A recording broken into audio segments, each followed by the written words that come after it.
대부분 교회마다 1년에 한두 차례 믿지 않는 이웃들 초청해서 복음을 전하는 전도 집회를 갖죠. 이 코로나 상황 때문에 아마 지난 2년간 많은 교회들이 이런 행사를 하지 못했는데 우리 교회도 이곳으로 지금 이전해 온 지 2년이 넘었는데 지금 처음으로 이 이웃사랑 초청잔치, 새생명축제라는 표현을 전에는 많이 썼는데 이번에는 행복축제라는 타이틀로 준비를 하게 됐습니다. 이런 얘기가 있어요. 어느 교회에서 이런 이웃사랑 초청잔치를 하게 됐는데 남편을 전도하기 위해서 오랜 세월 기도했던 한 여집사님이 남편에게 이번 꼭 한 번만 같이 가자 간청을 했답니다. 그래서 남편이 한 가지만 약속해 주면 가겠다 그러더랍니다. 무슨 약속이냐 그랬더니 내가 교회 갈 테니까 교회 가서 무엇을 하든 간섭하지 않겠다 약속만 해주면 따라가겠다고 그러더랍니다. 그래서 약속을 하고 드디어 남편이 초청일 날 교회에 나왔어요. 예배가 시작됐습니다. 찬양을 하고 대표기도를 하고 또 성가대가 찬송을 부를 때까지 차분하게 예배를 잘 드렸답니다. 그런데 성경 봉독이 끝나고 목사님 설교가 시작되니까 눈을 감기 시작하더랍니다.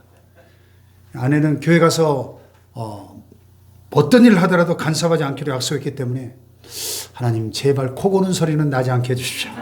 속으로만 기도했대요. 근데 조금 지나자 아니나 다를까 코 고는 소리가 들리더랍니다. 아내가 참다 못해서 옆구리를 쿡 찌르니까 왜 그래 간섭하지 않기로 해놓고 그러면서 또 자더래요. 조금 있으니 또 코 고는 소리가 들리는 거예요. 목사님이 보다 못해서 옆에 앉은 그 집사님 아들에게 아버지 좀 깨우라고 그랬습니다. 그때 6살짜리가 아들이 하는 말이 싫어요. 목사님이 재우셨으니 목사님이 깨우세요. 그러더라고요. 잔치집 음식이 무엇보다 맛있어야 되고 영양가가 있어야 되는데 설교가 재미도 없고 내용도 없으니까 맛도 없고 영양가도 없는 음식을 차려놓으니까 좋은 거죠. 우리 교회는 5월 29일 소중한 분들을 위한 행복축제를 준비하고 있는데 이번 기회에 여기 와서 주무시는 분이 한 분도 안 계시도록 제가 최선을 다해 준비하고 있으니 걱정 말고 여러분들 믿지 않는 사랑하는 우리의 가족과 이웃들을 초청해서 천국잔치에 참여하도록 최선을 다하시길 바랍니다. 아멘. 자, 그러면 우리가 믿지 않는 우리의 사랑하는 이웃들을 어떻게 초청해야 될까? 오늘 본문 말씀이 거기에 대한 대답을 3가지로 우리에게 주고 계시는데 첫째로 전도의 적극성을 가지고 천국잔치에 강권하여 초청해야 합니다. 한번 따라해 볼까요? 전도의 적극성을 가지고 천국잔치에 강권하여 초청하라. 오늘 말씀해 보니까요. 예수님이 천국을 왕 대신 하나님께서 베푸신 혼인잔치, 큰 잔치에 비유하고 있습니다. 큰 잔치를 베풀어 놓았는데 오겠다고 약속한 사람들이 이 핑계 저 핑계 대면서 안 오는 겁니다. 그랬더니 주인이 뭐라 그랬습니까? 23절에 다 같이 시작. 종에게 이르되 길과 산울타리가로 나가서 사람을 강권하여 데려다가 내 집을 채우리라. 사람을 어떻게 해요? 강권하여 데려다가 내 집을 채우라. 이 강권하다는 말을 원어 성경에 보니까요. 아난카조 이런 말인데요. 이것은 강요하거나 억지로 강제한다는 말이 아니고 상대를 충분히 설득해서 자발적으로 오게 하는 것을 뜻합니다. 강권과 강요는 분명히 다르죠. 강요는 싫은데 억지로 끌고 오는 것이지만 강권은 정성을 다해서 상대방의 인격 앞에 지정의로 호소하는 것을 말합니다. 네. 따라서 사람을 강권하여 데려오라 이 말씀은 싫다는 사람 억지로 멱살 잡고 손목 비틀어 가지고 끌고 오라는 말이 아니라 밧줄로 묶어서 데려오라는 말이 아니고 여러분 하나님은 그런 하나님이 아니셔요. 하나님은 굉장히 인격적인 분이십니다. 하나님은 신사세요. 신사. 그러니까 문 밖에 서서 문을 열어줄 때까지 두드리면서 기다리시잖아요. 그 밤에 찬이슬 맞아가면서 지금도 이렇게 문을 두드리며 기다리시는 분이거든요. 강제로 문을 박차고 들어가서 막 멱살 잡고 끌고 나오는 그런 분이 아니세요, 하나님은. 그러므로 강권은 뭐냐? 간절하게 호소해가지고 상대방의 마음에 감동을 주고 인격적으로 결정해서 오게 하라, 그런 얘기입니다. 즉 강권하여 데려다가 내 집을 채우라, 이 말씀은 한 영혼을 사랑하는 전도의 적극성을 말하는 적극성. 아멘. 아멘. 여러분, 우리가 왜 전도를 못할까요? 여러 가지 이유가 있지만 무엇보다 너무 소극적이기 때문에 그렇습니다. 우리는 복음을 전하다가 안 되면 쉽게 포기해버리는 경향이 있습니다. 교회에 같이 가겠다고 약속해놓고 막상 주일 아침에 전화를 하면 갑자기 배가 아프네요. 오늘 본문에 등장하는 사람들처럼 얼마나 핑계가 많은지 몰라요. 근데 그럴듯한 핑계. 죄송해요. 시부모님이 올라오실 것 같았어요. 어쩌나 결혼식장에 가야 되네. 시댁에 가야 돼요. 출근을 해야 되기 때문에. 그러면 우리는 너무 쉽게 포기해버리는 겁니다. 그러니까 전도가 안 되는 거예요. 오늘 성경에 보니까 주인이 큰 잔치를 베풀고 많은 사람을 초청해 놨어요. 하나님을 주인으로 비유하고 있는 것입니다. 잔치는 천국잔치예요.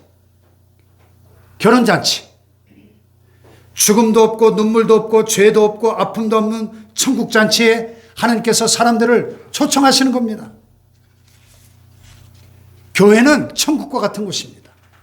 잔치하는 곳입니다. 어느 분이 각 종교를 재미있게 비유했는데 불교는 절에 가보면 어때요? 분위기가 영락없이 초상집 같고, 유교는 제사를 많이 드리는 제사집 같고, 기독교는 잔치집 같다. 그렇습니다. 교회는 잔치집입니다. 잔치가 준비된 곳입니다.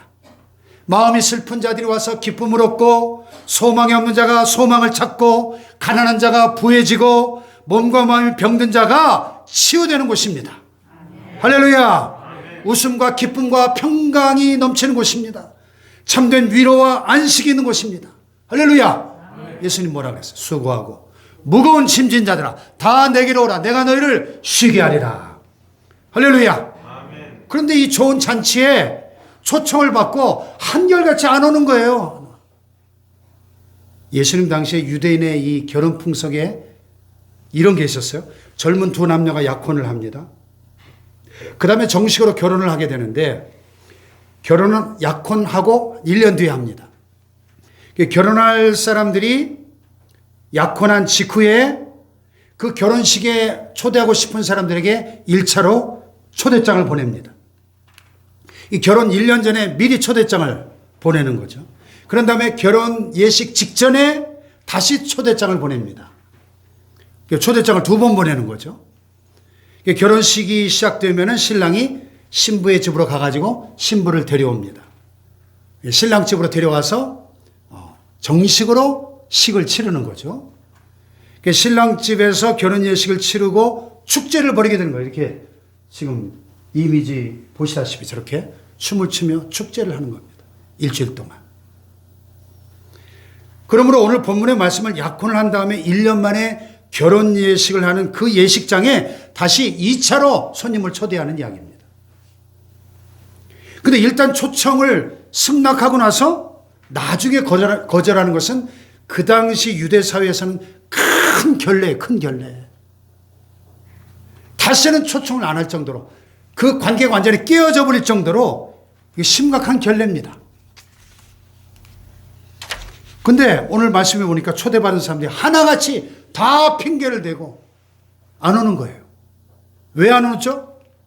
18절을 보니까 첫 번째 사람 뭐라고 했어요? 나는 밭을 샀으니 아무래도 그 밭으로 나가봐야 되겠다. 그러면서 거절합니다.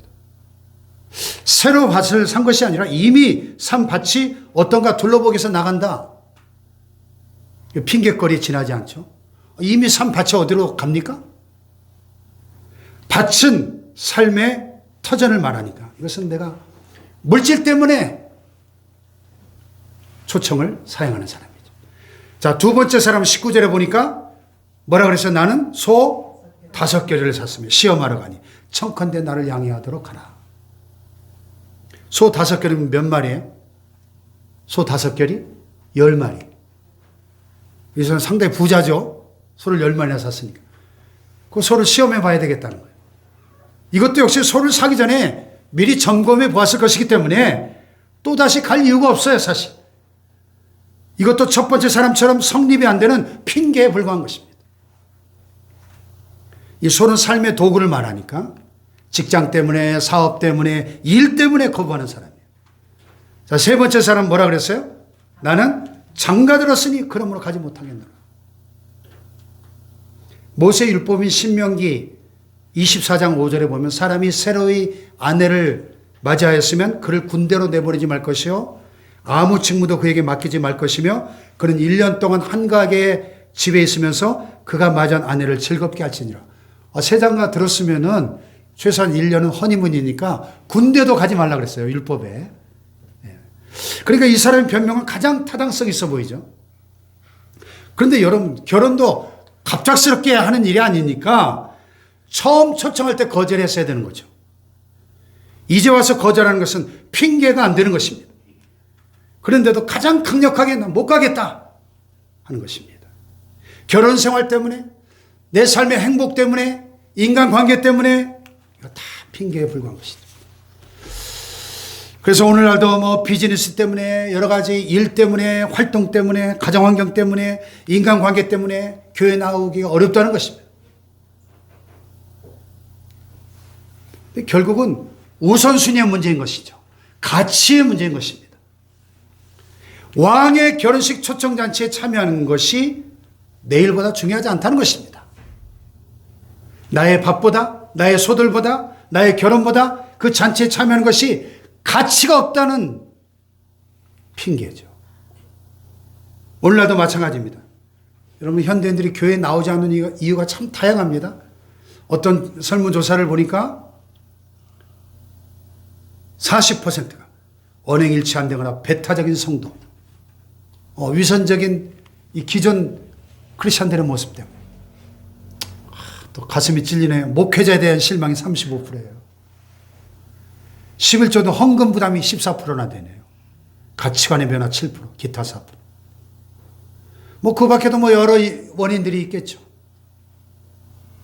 목회자나 교회 중직자들의 그런 위선적인 행실에 실망해서 현실과 관계없어 보이는 복음 때문에 또 더 이상 교회에서 배울 것이 없어서 또 세상의 삶을 즐기기에 시간이 부족해서 등등 여러 가지 이유를 말하지만 결국은 가치의 우선순위를 신앙생활에 두지 않기 때문입니다. 한국교회가 1990년대에 접어들면서 이렇게 쇠퇴기에 접어들었는데요. 2000년대에 들어서면서 X세대, N세대, Y세대, G세대 등등 이렇게 우선순위에서 신앙이 하위권에 밀려나고 말았어요. 이 젊은 층에서. 그래서 현대인들이 추구하는 이 가치의 우선순위를 보면 친구, 이웃, 취미생활, 여가생활, 돈, 권력, 학력 이런 데 집중이 되어 있습니다. 이 신앙의 가치는 삶의 변두리에 있고 우선순위에서 한참 밀려나 있는 거예요. 최근에는 이 젊은 사람들일수록 이 기성세대에 비해서 이 돈과 권력을 추구하죠. 그래서 젊은 층일수록 가난한 성도가 많아요. 가난한 성도. 가난 거꾸로 하면 안 나가. 안 나가 성도가 젊은 사람들일수록 많아요. 교회가 더 이상 왕의 잔치집이 아니라는 거예요. 왕이 되신 하나님과 같이 어울릴 수 있는 웃음과 풍요가 넘치는 잔치집이 아니라는 겁니다. 교회가. 그런데 여러분, 그렇다고 쉽게 포기하면 안 됩니다. 소위 꿀벌 전도를 해요. 꿀벌 전도. 꿀벌 전도가 뭐냐? 여러분, 꿀벌이 10g의 꿀을 채취하기 위해서 6만 송이의 꽃을 찾아다닌대요. 10g. 그리고 꽃 한 송이를 60번씩 왕복해서 꿀을 따온답니다. 60번. 그러니까 10g이면 한 스푼의 꿀을 채취하기 위해서 이 작은 벌이 자그마치 36만 번을 반복해서 지속적으로 찾아다니는 거예요. 세상 모든 것이 마찬가지입니다, 여러분. 포기하면 아무것도 이룰 수 없는 거예요. 믿는 우리에게 특별히 포기란 없습니다. 포기는 배추 포기 셀 때만 있는 겁니다. 할렐루야. 사업도, 공부도, 일도, 자녀교육도, 가정의 행복도 포기해버리면 아무것도 이룰 수 없는 겁니다. 아멘? 아멘. 옆에 분 바라보면 포기하지 맙시다. 포기하지 맙시다. 미국의 소매상 협회에서 조사를 해봤어요. 영업하는 판매원들의 48%가 손님에게 한 번 전화하고 안 해요. 포기해버리고. 25%는 두 번 전화하고 포기해버리고. 판매원의 15%는 세 번 만에 포기한다 그럽니다. 자, 그러면 결국 88%의 판매원들이 한 번 내지 세 번의 전화로 판매를 포기한다는 거예요. 오직 나머지 12%만이 끈질기게 전화를 하는데 놀랍게 이들이 전체 판매량의 80%를 차지한다는 겁니다. 다시 말하면 88%의 판매원은 겨우 20%의 거래밖에 실적을 못 올린다. 예. 오래전에 1만 명 전도의 꿈을 펼쳐가는 사랑의 검사장, 이런 간증의 주인공이 계셨어요. 당시에 인천지방 검찰청 검사장이었던 전용태 장로님의 간증인데요. 이 전용태 장로님은 서울대 법대를 졸업하고 고시, 양과, 사법고시, 행정고시를 다 패스한 막힘없는 출세가도를 달리던 그런 분이에요. 교회는 다녔지만 그럭저럭 그냥 건성으로 마지못해 다녔습니다. 그런데 부인인 최호자 권사님이 갑작스런 난소암 진단을 받고 큰 수술 후에 중태에 빠졌습니다. 생사를 오가는 삶의 절박한 순간이 다가오자 그는 생전에 처음으로 이 마음 졸이는 필사적인 기도를 드렸답니다. 하나님, 최 권사를 살려만 주신다면 주일 성수는 물론이고 성경 공부와 전도자의 삶을 살겠습니다. 최 권사님이 기적같이 건강을 회복했답니다. 그 큰 고난 가운데도 최 권사님은 무엇보다 죽었던 나를 살려주시니 감사합니다 고백했대요. 이 전용태 장로님이 그 일 이후로 그 건성건성 신앙생활한 나이롱 신자에서 철저하게 주님 사랑에 포로된 크리스천으로 거듭났습니다. 인생이 달라졌습니다. 아멘. 사람을 보는 눈이 달라졌습니다. 아멘. 1992년 춘천지검 차장검사로 부임 당시에 김기수 부장검사, 나중에 검찰총장이 되신 분인데, 이분을 비롯해서 군단장, 경찰서장, 각계 기관장들을 모아서 성경 공부를 시작했는데 무려 780명이 성경 공부에 참여했답니다. 그가 전도훈련을 통해서 한 사람이 100명씩 전도합시다, 전도운동을 펼쳤는데, 이렇게 검사장으로서 복음을 전하니까 오해도 받고 반대도 장애물도 있었지만은 포기하지 않고 복음을 전했습니다. 또 우리 동네 기도회를 만들어 가지고 서울의 대표적 카페촌인 향락가인 방배동 그 먹자골목 정화운동에 나서 가지고 50여 곳의 유흥업소가 철시하고 대신에 꽃가게가 들어서는 변화가 일어나고, 전국적으로 전개되었던 자녀 안심하고 학교 보내기 운동도 이분이 시작하는 운동이라고 합니다. 아멘. 이분의 목표가 뭐냐? 1만 명 전도. 아멘도 안 나오네요. 1만 명 전도. 아멘. 나는 할 수 없지만 주님이 도와주시면 할 수 있다고 전도에 최선을 다했다고 합니다. 얼마나 멋진 인생입니까? 얼마나 분명하고 목표가 선명한 삶입니까? 예수님이 말씀하십니다. 우리가 다른 마을들로 가자. 거기서도 전도하리니 내가 이를 위하여 왔노라. 우리 예수님도 그 삶 자체가 복음 전도에 초점이 맞춰진 삶이었다는 것입니다. 할렐루야. 내가 이를 위하여 왔노라. 예수님이 있던 것이 가장 중요한 목적이 복음 전도를 위해서 왔다는 거예요. 영혼을 구원하기 위해서 왔다는 것입니다. 할렐루야. 아멘. 자, 여기 오늘 본문 비유에 나오는 이 주인이 누구예요? 하나님이에요. 이 초청을 거절하는 이 사람들은 누구예요? 인간이 거절한다고 하나님이 포기해버리느냐 하는 것입니다. 1차 초청 대상을 받았던 유대인들을 가리키는데, 유대인들이 예수 그리스도를 구주로 받아들이기를 거부했죠. 나중에 십자가에 못 박아 죽여버렸지 않습니까? 그렇다고 하나님 포기했습니까? 2000년 역사 속에 한 번도 하나님은 포기하지 않았습니다. 다 같이 전도에 적극성을 갖고 강건하여 초청하자. 할렐루야. 두 번째는요, 전도의 절박성을 가지고 초청 대상자를 가리지 말고 초청해야 돼요. 이미 초청한 사람들이 안 오니까 주인이 종들에게 뭐라 그랬어요? 21절 다 같이 시작. 빨리 시내 거리와 골목으로 나가서 가난한 자들과 뭘 불편한 자들과 맹인들과 저는 자들을 데려오라. 가난한 자들, 몸 불편한 장애인들이죠. 맹인들, 저는 자들 데려오라. 이 사람들은요, 본래 초청 대상 리스트에 없던 사람들이에요. 유대인들이 아닙니다. 이방인들입니다. 근데 주인은 어서 빨리 가서 이들을 잔치에 참여시키라 말합니다. 전도의 절박성을 말하는 거예요. 절박성을 가지고 초청 대상자를 구별하지 말고 천국 잔치에 데려다가 잔치의 빈자리를 채우라 말씀하시는 겁니다. 아멘. 사랑하는 여러분, 우리가 전도할 때 이런 절박성을 가지고 있어야 됩니다. 여러분, 내 아들이 죽어간다면 지금 공부가 문제겠습니까? 살리는 게 중요하지. 잔치가 끝나버리기 전에 그 잔치의 빈자리에 사람을 채우라 하는 겁니다. 마지막이 있습니다. 인생의 끝이 있습니다. 지난 주간 톱스타 강수현 배우가 뇌출혈로 갑자기 세상을 떠났죠. 제 또래 그 유명한 배우가. 심판의 때, 결산의 때가 옵니다. 한번 끝나버리면 아무 소용이 없습니다. 전도도 다 때가 있는 것입니다. 아멘. 예수 믿고 구원받으라 그러면 지나가는 바람 소리 듣는 분들 많죠. 롯의 시대의 소돔과 고모라 사람들처럼, 노아의 홍수 시대 사람들처럼 듣지 않습니다. 아, 이렇게 좋은 세상인데 교회가 무슨 천국이냐? 세상이 천국이지. 무슨 지옥이 있고 천국이 있어. 죽으면 다 끝이지. 이렇게 말합니다. 제2차 세계대전 때, 제2차 세계대전 때 일본의 히로시마와 나가사키 인류 최초의 처음이자 마지막으로 원자폭탄이 떨어져가지고 엄청나게 많은 사람이 죽었죠.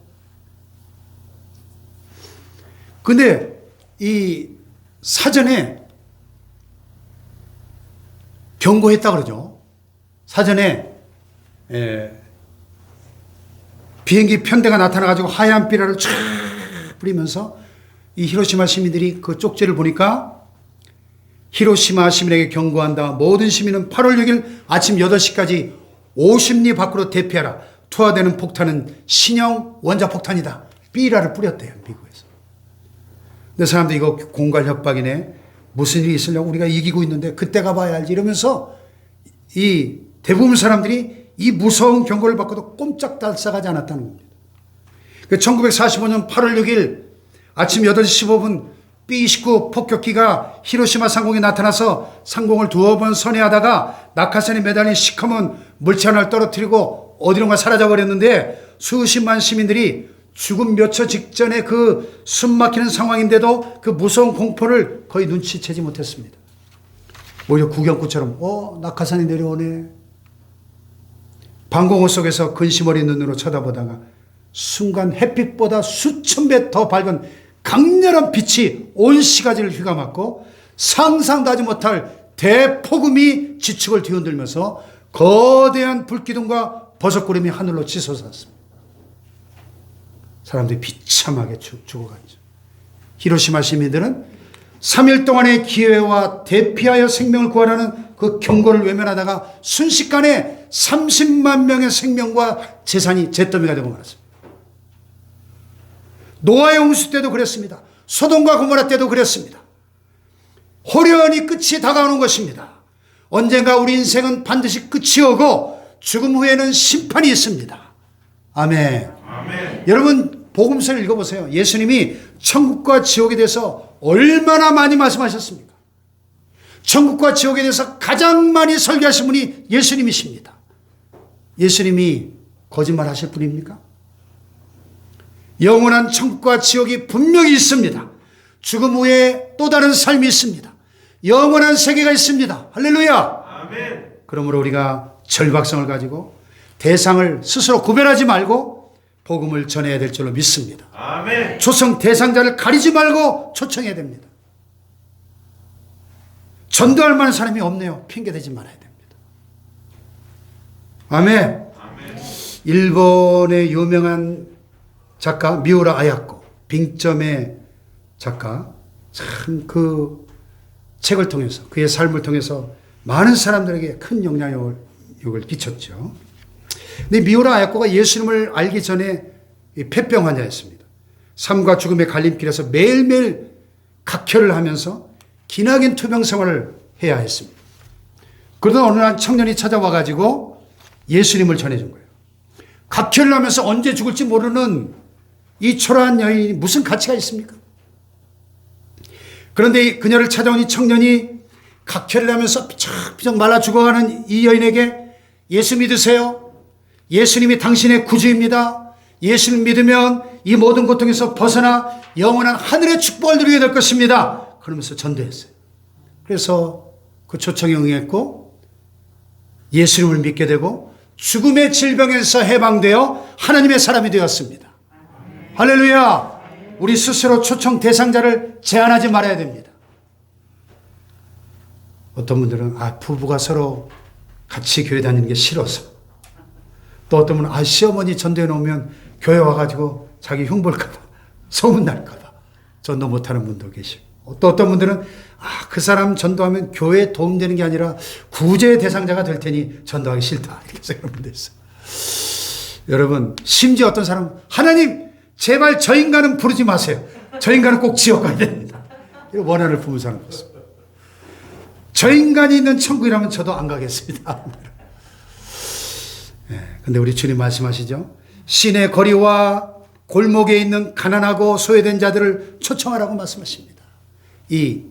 여기서 이 골목, 루메라는 헬라어는요, 그 당시 사회에 소외된 사람들만 다니던 좁은 길을 말해요. 이런 사람들 다 치명적인 결점이 있는 소외된 사람들입니다. 근데 오히려 그 결점 때문에 감사하게도 구원받은 동기가 됐어요. 약하기 때문에, 결점이 있기 때문에 그들에게는 호의와 친절을 거절하지 않는 겸손함이 있었다는 것입니다. 아멘. 아멘. 이 정문식 집사님의 간증을 보면요, 이분이 40대 초반에 자본금 50만 원 가지고 이래전자를 설립해서 15년 만에 연간 매출 1,400억을 올리는 기업으로 성장을 시켰습니다. 5평 창고의 기적이라는 책을 출간했는데요. 한양공고 전작과를 졸업한 최종 학력을 가지고 산업자원부가 주관하는 신지식인 벤처기업 대상 수상자로 선정이 됐습니다. 이분이 어린 시절 아버지를 일찍 여의고 지독한 가난 속에서 사원으로 공원으로 이발사 등 마다하지 않고 가족의 생계를 책임졌던 소년 가장이었습니다. 퇴직금 50만 원 가지고 사업을 시작했지만 사업은 고난의 연속이었습니다. 카스테레오용 전성 가공 주문은 가뭄에 콩나듯 했고, 이 날카로운 전선 조각들이 기어다니는 어린 자녀들의 피부를 뚫고 들어가서 아내의 눈물이 마를 날이 없었습니다. 예배에 놓으신 하나님을 믿고 의지하면서 사업장 이름도 이래전자 이렇게 이름을 지었구만 그에게 기회가 오질 않았습니다. 그래서 한때 한강변에 가가지고 자살을 기도하기도 했지만은 금요 철야 예배를 마치고 쏟아져 나온 성도들 보면서 자살을 포기했답니다. 그가 이런 말을 해요. 제가 만약 아버지가 살아계시고 가정 환경이 좋았더라면 지금의 이래전자를 만들 수 있었을까요? 아니라고 생각합니다. 저를 성경 속 인물인 요셉과 비슷하다고 하는 분들이 계시던데요. 요셉도 자기의 아버지와 형들에게 사랑만 받고 채색옷만 입고 지냈다면 애굽의 국무총리가 될 수 없겠죠. 이렇게 말합니다. 그 어린 시절 아버지의 죽음으로 인해서 넘겨받은 고난이 자신에게 위대한 유산이었다고 고백하고 있습니다. 고난과 역경 속에 오히려 예수님을 믿게 되고 인생이 변화된 것입니다. 할렐루야. 오늘 성경은 우리에게 말씀합니다. 주인이 종에게 이르되 길과 산울타리가로 나가서 사람을 강권하여 데려다가 내 집을 채우라. 아멘. 아멘. 길과 산울타리가, 즉 이방 땅에 살고 있는 이방인들을 초청하라고 말씀합니다. 오늘 우리 주변에 이 하나님이 필요한 사람들이 얼마나 많은지 몰라요. 절박한 전도의 접촉점을 갖고 있는 사람들이 많습니다. 영적인 육체적인 환자들, 무위탁 독거 노인들, 정신지체 박약아들, 농아자들, 미혼모들, 맞벌이 부부의 아이들, 장애인들, 죽어가는 사람들, 또 그 가족들, 우리 주변에 얼마든지 많습니다. 아니 가장 가까운 나의 가족, 친척도 있어. 이웃집 주인, 세든 사람들, 앞집, 옆집, 뒷집, 같은 번지, 반상회 회원, 세탁소 아저씨, 미용실 아줌마, 이발소 아저씨, 경비 아저씨, 관리사무소 직원, 자녀들의 친구, 부모, 안 믿는 친구, 동창생, 선배, 후배, 직장 동료, 회장, 사장. 주님이 필요한 사람들이 무수하게 많이 있습니다, 여러분. 아멘 합시다. 아멘. 절박성을 가지고 하나님의 시각으로 그들을 초청해야 될 줄로 믿습니다. 아멘. 하나님은요, 땅 사고, 소 사고, 장가간 사람만 원하는 게 아니다 하는 거예요. 가난한 자들, 몸 불편한 자들, 맹인들, 저는 자들도 초청하기를 원하고 있습니다. 아멘. 아멘. 마지막으로 전도 명령에 대한 절대성을 가지고 순종하여 어디서나 초청해야 되겠습니다. 다 같이 전도 명령에 대한 절대성을 가지고 순종하여 어디서나 초청하자. 아멘. 아멘. 이 주인이 종들에게 계속 잔치자리를 채우라고 말씀하지 않습니까? 17절 시작. 시각에 근처하였던 자들에게 종을 보내 이르되 오소서 모든 것이 준비되었나이다. 종들을 보내잖아요. 초청하라. 그 종들은 순종하며 나아갑니다. 그런데 초청받은 사람들이 거절합니다. 그 사실을 주인에게 보고합니다. 그랬더니 주인이 또 뭐라 그래요? 21절을 보세요. 시작. 빨리 시내 거리와 골목으로 나가서 가난한 자들과 몸 불편한 자들과 맹인들과 저는 자들을 데려오라. 그랬더니 종들이 어떻게 합니까? 22절에 그대로 명대로 순종합니다. 아마도 종들은 주인이 왜 저렇게까지 하실까? 이해가 안 됐을지 몰라요. 지금도 그렇지만 여러분, 결혼잔치 아무나 초청합니까? 아니 대통령 아들 결혼식에 아무나 초청합니까? 이 주인은 다른 복음서에 보면 왕이라고 나와 있어요. 왕의 아들의 결혼식입니다.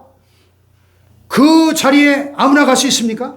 그런데 다 데려오라는 거예요. 여러분, 우리가 전도할 때는 이 전도 명령의 절대성, 지엄성을 깨닫고 복음을 전하는 사람이 되어야 됩니다. 이건 왕의 명령이에요. 왕의 명령. 그래서 어떤 목사님은 전도는 어명이다, 이런 책을 쓰셨어요. 다 같이 전도는 어명이다. 전도는 어명이다 세미나도 있더라고요. 왕의 명령이 왕의 명령. 이 전도 명령의 절대성을 깨닫고 지엄성을 깨닫고 전도해야 됩니다. 할렐루야. 아멘. 시내에서도 골목에서도 길과 산을과에서도 초청하라는 거예요. 여러분, 우리가 믿는 20%만 보지 말고 안 믿는 80%를 가슴에 품어야 될 줄로 믿습니다. 아멘. 전도 명령에 대해 절대 순종하고, 여러분, 우리가 순종하고 나아가면 아버지께서 이루십니다. 아버지께서 내게 주시는 자는 다 내게로 올 것이다. 내게 오는 자는 내가 결코 내쫓지 아니하리라 그랬어요. 아멘. 아멘. 또 영생을 주시기로 작정된 자는 어떻게 해요? 다 믿더라 그랬습니다. 아멘. 아멘. 열심으로 열정으로 전도할 때 사람들이 동서남북으로부터 와서 하나님의 나라 잔치에 참여하리라 말씀하십니다. 할렐루야. 순종이 중요합니다. 실행력이 중요합니다. 아멘. 할렐루야. 아멘. 전도는 하나님의 부탁이요 동시에 명령입니다. 유언입니다. 그리스도의 지상 명령입니다. 부활하고 승천하시기 직전에 예수님 뭐라 그랬어요? 다 같이 시작. 또 이르시되 너희는 온 천하에 다니며 만민에게 복음을 전파하라. 누구에게? 만민에게. 세상 모든 사람들에게 복음을 전파하라는 것입니다. 또 전도는 빚을 갚는 것입니다. 다 같이 시작. 헬라인이나 야만이나 지혜 있는 자는 어리석은 자에 다 내가 빚진 자라. 그러므로 나는 하신 대로 로마에 있는 너에게도 복음 전하기를 원하노라. 빚을 갚는 거예요. 또 전도하지 않으면 우리에게 화가 임한다 경고하고 있습니다. 시작. 내가 복음을 전할지라도 자랑할 것이 없으면 내가 부득불을 할 일임이라. 만일 복음을 전하지 않으면 내게 화가 있을 것입니다. 전도는 이론이 아니고 말이나 선포가 아니고 설득이 아닙니다. 삶의 현장에 순종하는 거예요. 하나님의 명령을 절대적으로 받아들이고 순종하는 것입니다. 할렐루야! 아멘. 그럴 때 잔치에 참여하는 복을 누리게 될 줄로 믿습니다. 아멘. 마지막으로 이 주한교회 전도 이야기 나누고 기도하겠습니다. 주한교회 전도 이야기. 이 책에 보면 행동하는 믿음 전도왕 4인의 간증이 나와요. 인천의 주한장로교 나경별 목사님 은퇴하셨는데 그 교회가 28년 만에 재적 성도 200명에서 8만 명의 초대형 교회로 급성장을 했는데요. 이 놀라운 성장과 부흥의 비결은 전도에 있었습니다. 이 주한장로교 전도 4인방의 전도 간증문입니다. 이들 전도왕들이 1년에 불신자들을 수백 명에서 수천 명까지 전도를 했는데요.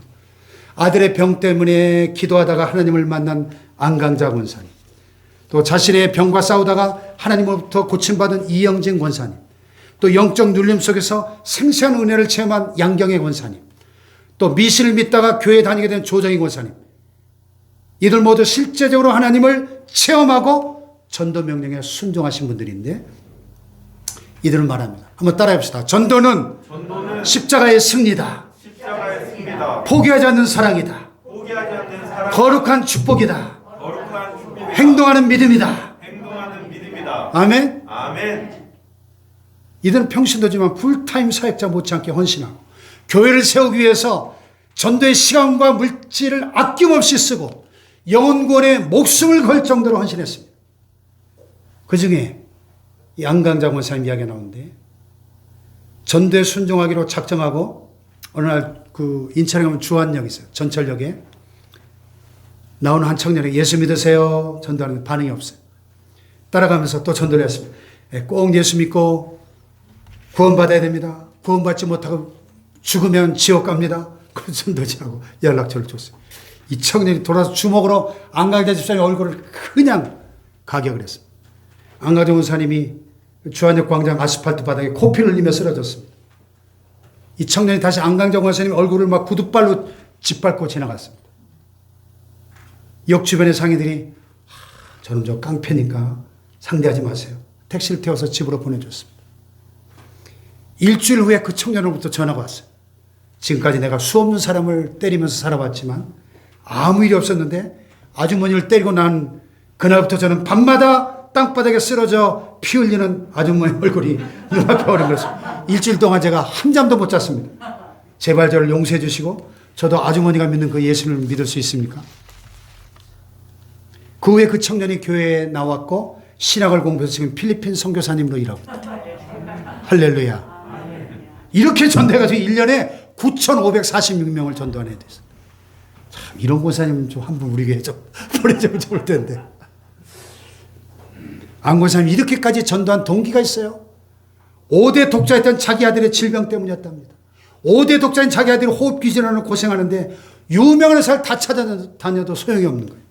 어느 날 한 여집사님 전도를 받았는데 안 권사님이 내 자식에 무슨 일이 닥쳐도 난 교회만은 절대로 안 나가 이러면서 단호하게 거절했답니다. 그 이야기를 들은 4대 독자인 남편도 펄펄 뛰면서 그건 있을 수 없는 일이야. 교회를 다니다니. 그런데 아들의 병세 악화돼서 위험 수위를 넘었습니다. 자식의 생명이 풍전등화의 위기에 이르니까 그렇게 거부했던 하나님을 찾기 시작했습니다. 하나님 내 아들 좀 고쳐주세요. 하나님 정말 계시다면 내 아들을 살려주시면 내가 주님 뜻을 따라 살겠습니다. 기도했더니 그날부터 아들의 병세가 호전되면서 기적같이 나은 겁니다. 할렐루야. 아멘. 오래지 않아 병원에서 태어나고 이게 하나님과의 약속했던 게 두려워가지고 몰래 교회를 남몰래 다녔어요. 교회에 다니는 것을 남편이 알게 된 그날 결혼 후 처음으로 남편에게 구타를 심하게 당했습니다. 이분이 결심했다. 내 가슴에 칼이 들어와도 내 아들의 생명을 건져주시고 내 기도를 응답하신 하나님을 나는 배반할 수 없다. 그리고 영혼을 사랑한 전도에 내 일생을 바치겠다. 결심하고 그날부터 어린 아들을 등에 업고 본격적으로 전도를 다니기 시작한 겁니다. 예수 믿는 것 때문에 막 구타까지 하게 되니까 남편이 이혼하자고 졸라대더라고요. 그러다 어느 날 남편이 퇴근하고 집에 들어오는데 강력한 하나님의 임재를 경험했습니다. 아파트에 들어서는데 눈물이 흐르기 시작하는데 4층 자기 집에 들어올 때는 통곡에 가까운 눈물을 흘리게 되고 남편이 바닥에 꿇어 앉아서 나도 하나님 믿겠노라고 다짐을 했습니다. 그날이 언제이냐? 이 안권사님이 남편의 영혼구원을 위해서 작정 기도한 지 1000일째 되는 날. 1000일째. 그 후에 건설회사 사장했던 남편이 건설회사 이름조차 다윗건설 이렇게 바꿨답니다. 할렐루야! 여러분, 장소 구분하지 않고 사람 차별하지 않고 순종할 때 기적이 일어날 줄로 믿습니다. 이번에 우리가 그 기적을 경험하게 되기를 축복합니다. 할렐루야!